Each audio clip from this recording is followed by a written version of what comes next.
Ethan Nwaneri has joined League A side Marseille on loan from Arsenal. It's a straight loan until the end of the season to get him some more game time. He's still in Arsenal's long-term plans, though. And I'm hoping we can hear from the manager. But maybe not. So, here he comes. The fact that Roberto is there and he's an incredible development of young talent, and he's a really courageous manager in the way he plays, by the way he plays with young talent as well, and he has a big track record about that. And I think it fits the way of playing for the qualities that we want to see for Ethan. So it's going to be a great experience for him. You have to be thrown there into the Sharks in an incredible football culture and atmosphere and club, and it's going to make him so much good. Mark, this feels like a great move for the player. Yeah, hugely impressive talent that has got so much to give, and of course a big part of the future at Arsenal. But the problem for Ethan is he's not started any Premier League games this season, just the one start in the Champions League. And we know that Arsenal squad is stacked with talent, so he's fighting against top players to just get a square inch on the pitch. This works in so many ways. Not very often really do you see players go out on loan as a straight loan, no option, no obligation, which I think tells you all Arsenal fans need to know about how highly thought of Nwaneri is with regards to the future of the football club. And Mikel Arteta touched upon it there. Roberto De Zerbi is clearly a big factor in why Marseille has been chosen as the right destination for him. I thought Roberto De Zerbi would end up as the next Manchester City manager a couple of years ago. His impact at Brighton was huge. He plays the right style of football. It's progressive, it's exciting, it's ball possession based, it's about scoring goals, being attacking, and you saw him on the side of the pitch at his very passionate best, to say the least. You walk into the press conference room at Brighton and you knew you were always going to get a grab. You were going to get an answer, you were going to get an honest opinion. He'd tell it exactly how it is. And I think actually probably the right fit at the time, but not the right fit long-term for Brighton and Hove Albion, because they're not really used to having a manager who's so open and honest and emotional. And that's what Roberto De Zerbi was. But he absolutely plays the right brand of football, and I think he'll be brilliant. He has a track record for developing players. He took Brighton into the Europa League, and I think someone who one day will be back in English football at some stage. But this feels like the perfect fit for Arsenal. Yeah, it really does. What about the players who are staying with Arsenal? Are they going to be supplemented for a challenge for the title push? When you say supplemented, I mean, is he going to bring more players in? Yeah, I don't see Arsenal signing anyone in this window, but they will go into the bracket of, well, market opportunity, if the right player becomes available, if perhaps a summer target suddenly is available at the right price in January, and it's not very often you see good business done in January. So therefore, I'd actually say I don't see Arsenal doing any business, but they would certainly say we're not going to not do business. We'd leave it open just in case the right opportunity arose. They, of course, play Manchester United at the weekend. Let's talk about them. Yesterday, we brought you the news that Casemiro will be leaving United at the end of the season. Well, today, Michael Carrick explained the reasons behind that decision. I think that's just coming into that time of the season, really, and with contracts, and obviously January is January in the window, and the kind of announcement for Cassie, I think, was for clarity as much as anything. You know, what the important thing for me is any decision I make on my staff mate or the club mate. It's not short term. You know, it's not just to get through till the end of the season. You know, I've got a responsibility to whatever happens next for it to be in a good place and moving forward to make the right decisions. So he's not making short-term decisions, but will the fact that Casemiro is definitely going at the end of the season affect their transfer plans now? I think Manchester United are going to rebuild their midfield in the summer. They've known for a long time Casemiro would be leaving, just because of his age and also the wages that he's on. Pretty much everybody in football knew that Manchester United would let him go when his contract expires. I think United are already looking very, very hard at signing one or two midfielders this summer. They did a good job of rebuilding their forward line last summer. I think one other thing they need to sort out this summer is the long-term future of Bruno Fernandes. Are we again going to be talking about the possibility of him going to Saudi Arabia, or is he going to stay until his contract runs out? Are they going to try and replace him? So I don't think Casemiro is going to affect things that much. I think plans are already in place to really strengthen the squad. Interesting to see also who'll be the manager or head coach. It will indeed. The summer, especially if they keep playing as well as they did against City last weekend under Michael Carrick.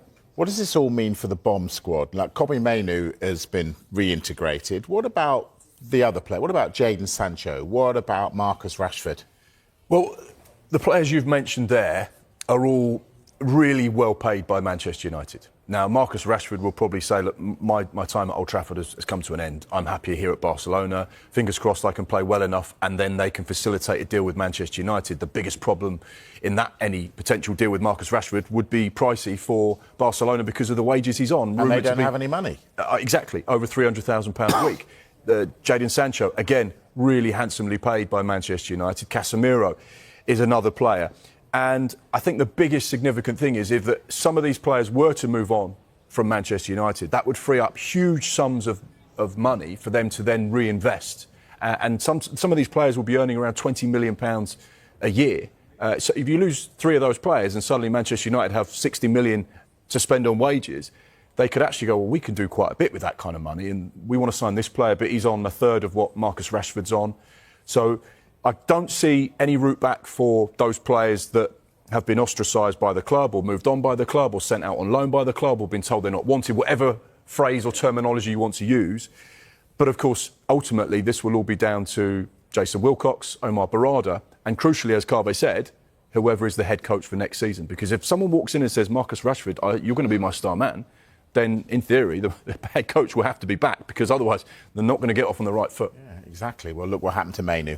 Out in the wilderness and all of a sudden... Same with Joshua Zirkzee. Exactly. 1 minute they're in talks with Roma, the next minute he's staying put. Exactly. Well, key game at the weekend. What a game. That's exactly what I was going to ask you. It seemed like Martinez and Maguire did a really good job at containing the likes of Erling Haaland. So when you look at the other forwards that Arsenal have got, who else can try and cause some damage against the Manchester United side that's full of confidence? I mean, you speak about the forwards, but it's not just the forwards. It's the team. It's how you set up, and you speak about how they approach it. United. I mean, if they do sit off, then I agree with what you're saying about you want a number 9 that's going to come and link play and get involved. Yeah. I think when you're more dynamic and that you need grass in behind, you need to run in behind, but it's going to be an interesting game. It's going to be an interesting game. Be interested to see who he picks, but. Yeah, I mean, Man United obviously got a little bit of momentum at the minute from the game, but I don't think you can get carried away. But it'd be interesting to see how they approach it. A player that's come under increasing scrutiny for Arsenal is their star man, Bukayo Saka, because it's no goals and just 2 assists in his last 8 in the Premier League, we've got to say, because it's completely different stats in every other competition they're fighting on those fronts in. So, Julian, why do you think it's not translating to the league? I don't know. I think the injury at the start of the season probably slowing him down a little bit, all the fitness that you work through in the pre-season to be ready for the season, and then if it's early, you've got that injury that kind of stops you in your stride a little bit. This is also a team that maybe had more input on the left-hand side this season because Trossard has been really good, to be fair.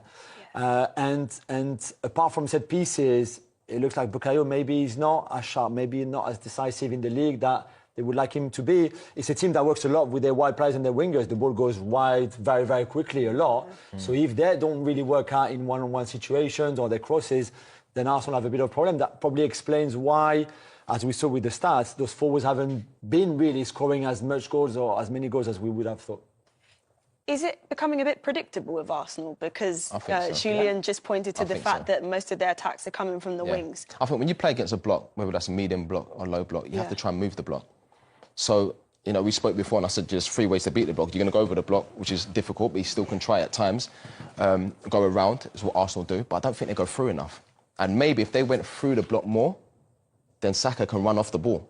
Instead of always getting it to feet and having to beat people and create something and, come inside like he does and hit shots. I think if they can try and play through more, with those good players that they get in those number 10 positions, then maybe he can run off the ball more, which because I think those chances come easier. When you're running onto chances, it's a lot easier than getting the ball and beating someone and actually score at the end of it. It's difficult. So I just feel like they need to mix it up more. Are you in agreement? Yeah, completely. And Saka depends a lot on Odegaard. Especially with Timber, that triangle there on the right-hand side is key, even for Bukayo to get the ball in the right areas, in the right condition. If Odegaard is a bit off it, like, to be fair, he's been most of this season and including last season as well, then I think for Saka, he's not put in the best situations, if you want, than if Odegaard is on top of it like they were together 2 seasons ago. So it's all that collective sharpness to find a little bit more for Arsenal, especially against a block like Gyökeres just said. But when you think of what they spent in the summer and the players they've brought in, surely they've got enough reinforcements there to be flexible with the system. And I mean Mikel Arteta in particular. Yeah, I think Madueke has been a good signing, although he's a bit struggling as well for goals and assists in the Premier League, even including back towards the end of last season. Martinelli is another good option on the left-hand side with Trossard. Eze can play there too. So there's just a lot of variation that you can bring. It's still not clicking for some of them yet, because maybe also the control that Mikel Arteta wants in games kind of prevents a little bit his attacker maybe to have the freedom and the flair that they can put. Yeah, I think that's, I mean, similar to Pep, isn't it? That control, that standing your positions and moving the ball quick. I think you do lose that little bit of freedom where players can sort of like just go and roam and try and create chances like that. And how frustrating do you think it is for the Arsenal fan base that you look at the likes of what they did in Europe and then in that first leg of the Carabao Cup semi-final against Chelsea, but it's not happening in the league, the draw against Liverpool and then more recently against Nottingham Forest? I guess it depends. The draw against Forest, for example, I think the expected goals is just under 3. This is a game where they should score 2 or 3 goals easily. It's just not happened. We saw the Martinelli miss earlier. Gyökeres there probably should do better. There's the header, I think that's the header from Saka. That unbelievable save, we've got to say, yeah. If you didn't create all those chances and the game was really static and slow and you could not break anything, then you could be worried. I think I know it's disappointing to drop 2 points in a game like this, but the performance was positive, I thought. Yeah, on a different day, you'd have scored 2-3 goals. And I think that's the pleasing thing. When you create chances and you miss chances, on reflect, when you review it back, and as players and staff, you look at it and you think, OK, on another day you would have scored 3 goals. Because they created chances, some unbelievable saves there as well. Yeah, so a quick reminder of how they look in the league. So it's 4 wins in their last 6. And then, as we just mentioned, it was a point apiece for them against Liverpool and then the same away at Nottingham Forest. I guess the pleasing thing for them is that they're now back at the Emirates. They had 4 games away from home in 4 different competitions. They are unbeaten there. Is that a case of, I'm not sure, more confidence this season, or do you think it's just something that's been quietly building over the last couple of seasons? Yeah, I think it's been building the atmosphere at the ground to start with, in Europe and in the league.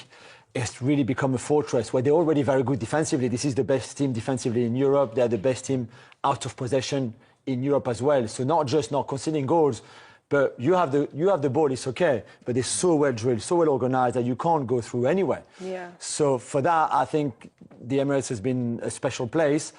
And yeah, the fans make it special too. And I think when you've got that kind of momentum, I know it's not always perfect the way they play, but when you've got that kind of momentum, being at home, you could face anybody. And Liverpool was a good game. It was a game where they wanted the control and they were happy to take that draw.